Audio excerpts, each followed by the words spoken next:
نخود خزینه رو در حوالی بابای اکرم گور کنی؟ زمین رو کنده ایستاد است. چی؟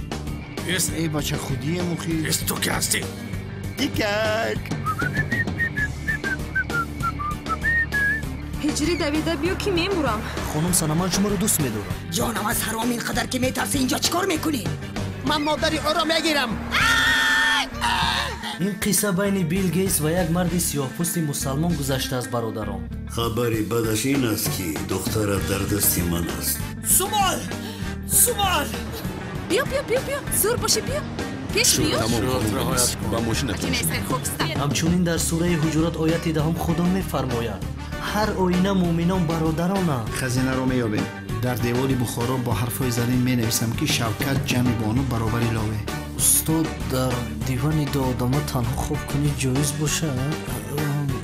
خداوند به مسلمان هایی که در کشورهایشان جنگ و جدال است آسایش و آرامش را نصیب گرداند. آمین.